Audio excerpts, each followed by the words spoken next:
Hello, hello ta bé. Cái lúc này mình tại mình tiết chú vay cái xiêm buổi ra khai nha. Còn ấy mấy mình phải phát tăng này. Mà thục dàn lại cho cái này về đón chia đi. Nào cả băng tới cái tiền là thục có hỗ về chia hay dar so lại mình sống ngõ bây giờ các hẹp cho bạn đi được vào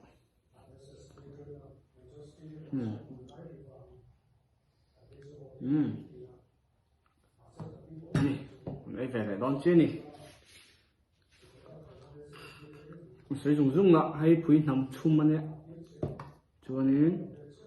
hay đá sắm chọc bầy cắn chọc này sẽ về tết tết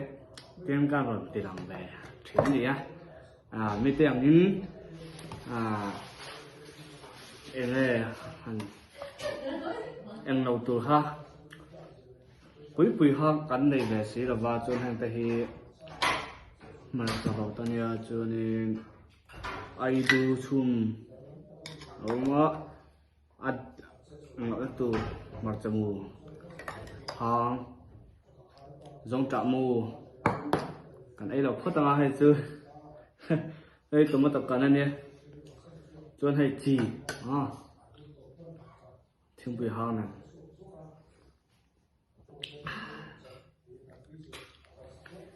lâu ấy tôi đâu này đâu nào chưa có phải là vắt rồi ấy lại miếng miếng phốt tao ô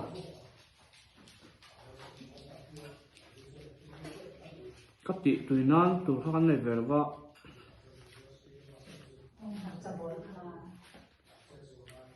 còn con em nó sọc con ô sống chọc về hết sọc lại hết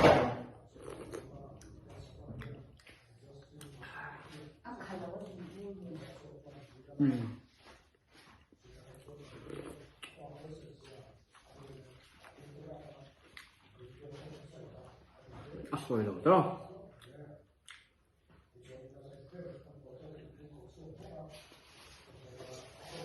và hứ trong nữa là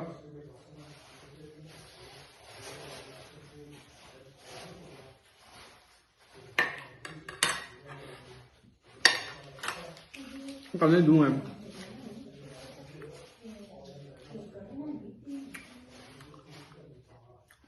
em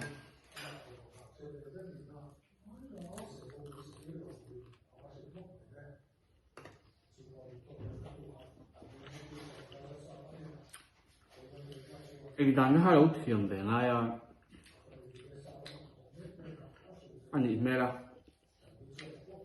comment feedback cầu tống rất nào lộn thế mày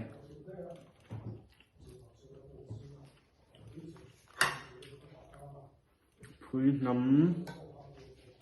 hộp lệ quá ra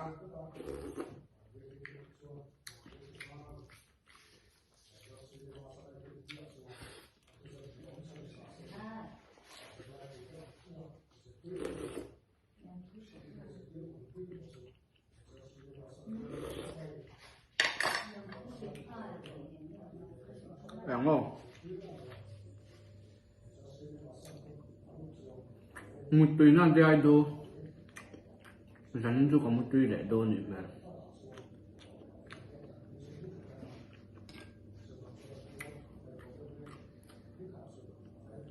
cắt thì mấy bên nữa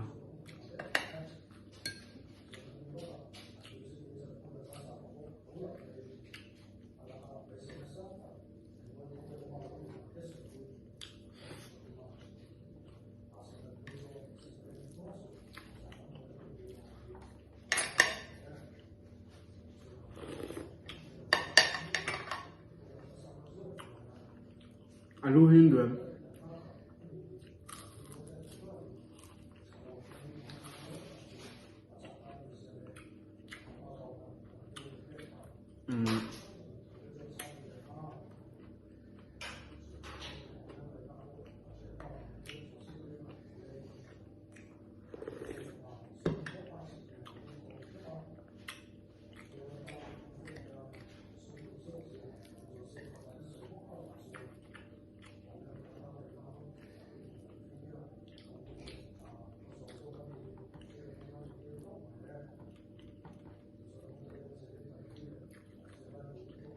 với chú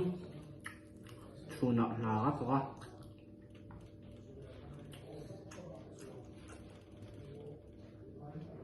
rồi làm chú nà thấu cái thuộc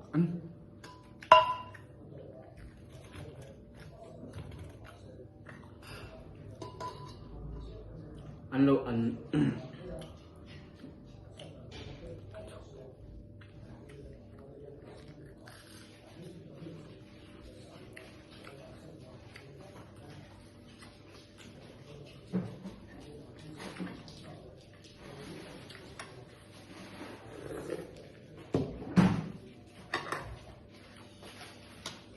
bây giờ chúng nó vong về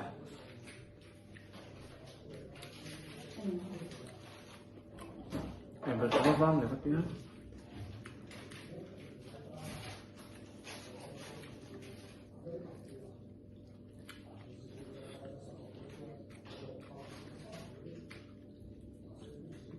itu mah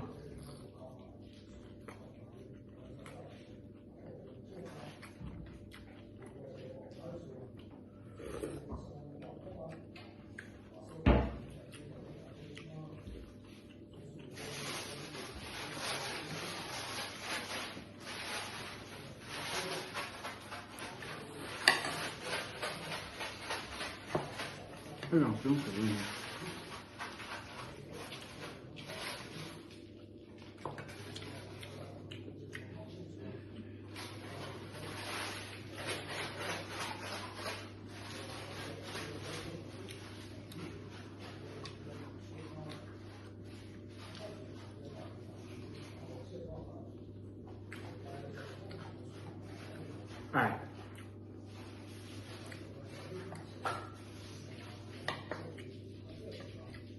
cái búa dầu chia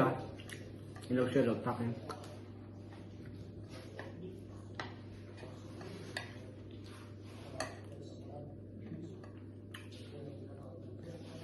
ăn nó sao mình chú cái búa này đúng không rồi đại về những cái đầu ăn được rồi hai lần ready rồi còn anh phải đấy đi anh đưa trang về tổ xe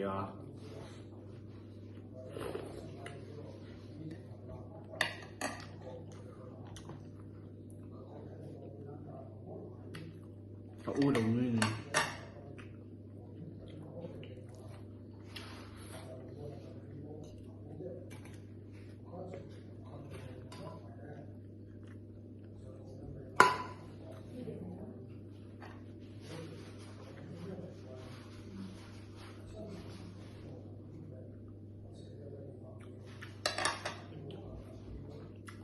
video khá là ngon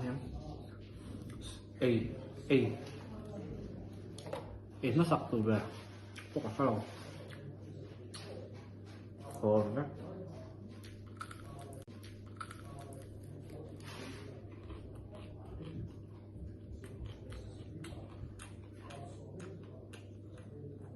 ăn phải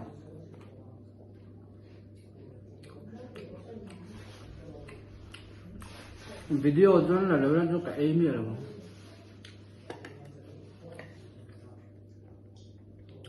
cả em về đâu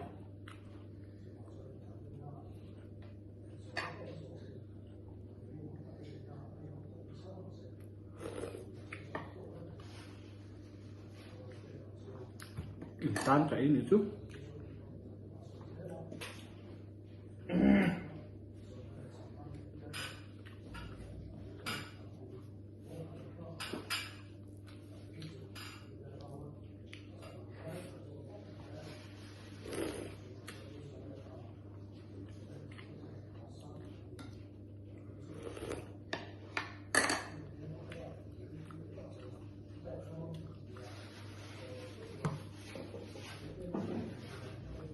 dàn đầy rêu trà mình lâu như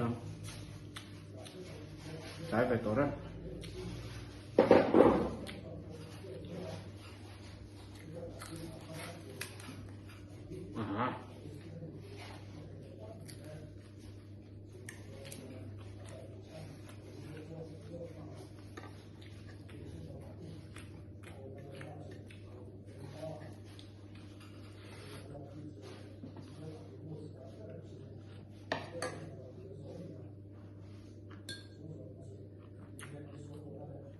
suy mà mồ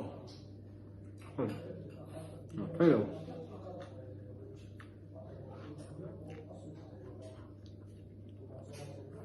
các vụ ai tomato hết rồi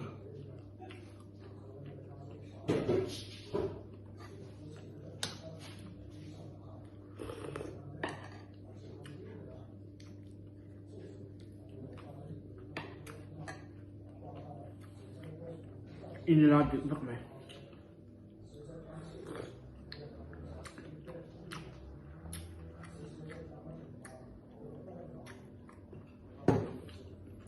kiếm lâu vắt ra kalau ấy thì và cho vào này xuống trang có là phải tỏi vào nó vẫn thu ba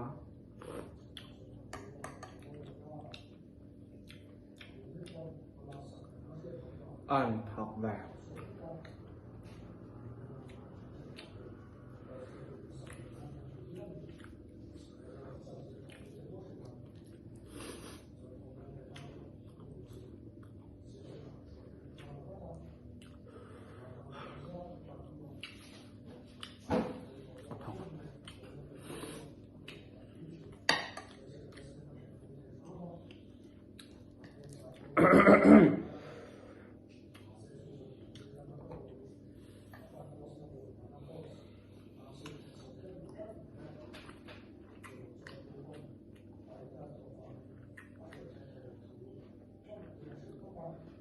أضحك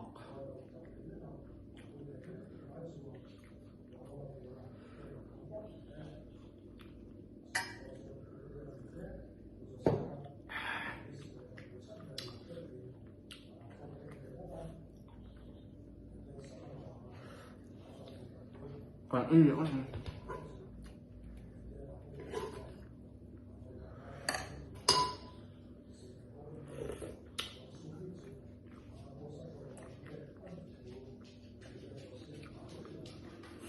tin alu ấy được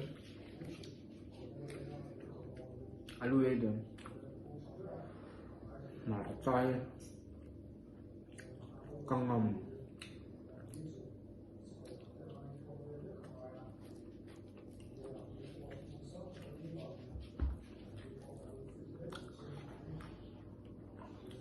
mà nhiều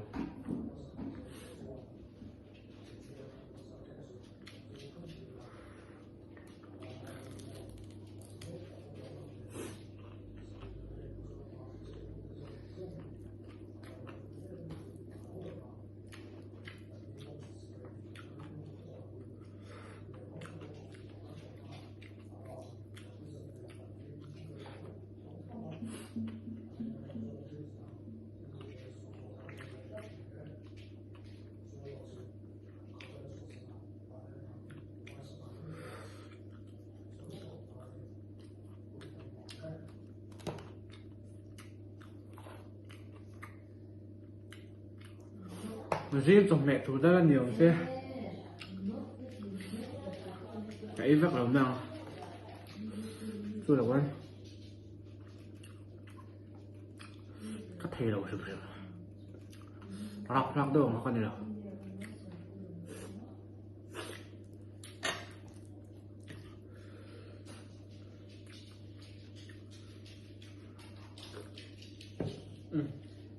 vấn đề cái gì đột về đột về ăn thịt tối của ba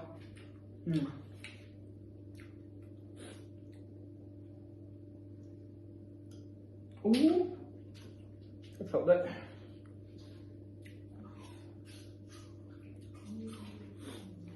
ăn một cái này khác Tintina Ania Tintina is bad cắn cả sợi đầu mấy ha Tintina is bad if someone is bad anh cho nên khơi một trong đầu lẹt tí nào thì mấy ha ông đâu à aron lele ta thì nào nhỉ to anh gì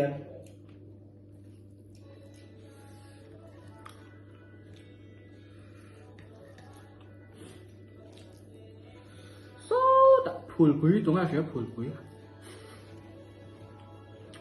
chúng ta trong còn có được phòng vốn này phần đề khai cùng khát đôn một này rem tràn đậu na vàng mình đang nhìn cảnh phơi mình đang cảnh phơi đưa ta rồi tôi trong lẩu rem tràn lại ta số tin thì này bad tin á tin thì này is bad to the is bad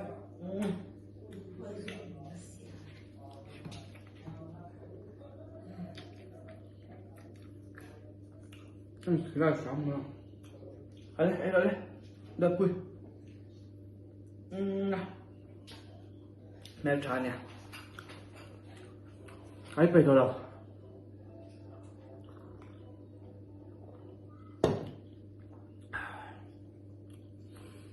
phải tung và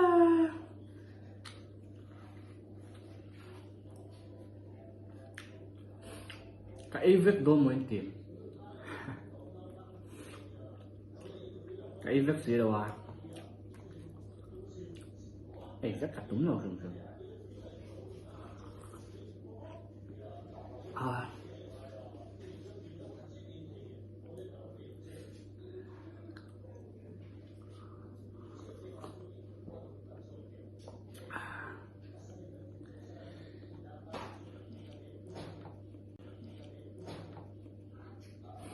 cái rong kha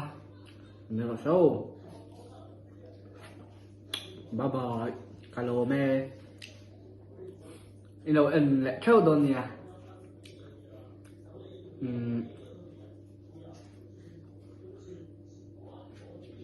tin nào sao video đang cái một lại theo đồn nha các video đang tập bao lâu in vẽ gọi là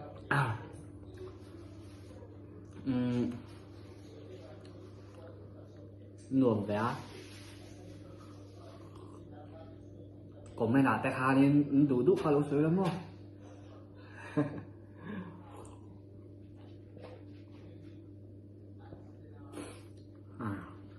thu in mùa lâu in relate lâu đỡ đỡ tại bộ hạ gần sớm là thà về thì cho ta engagement ang khá lên cần thiếu tụm tan chuan nên cần cố tan chuan trong cái em mà thì in lâu comment rồi mất tại cần lâu vui phải em anh nó thế nào lại tại bộ hạ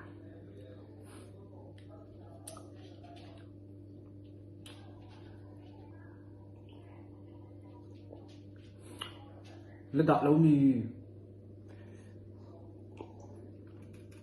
chạy độ đôi lâu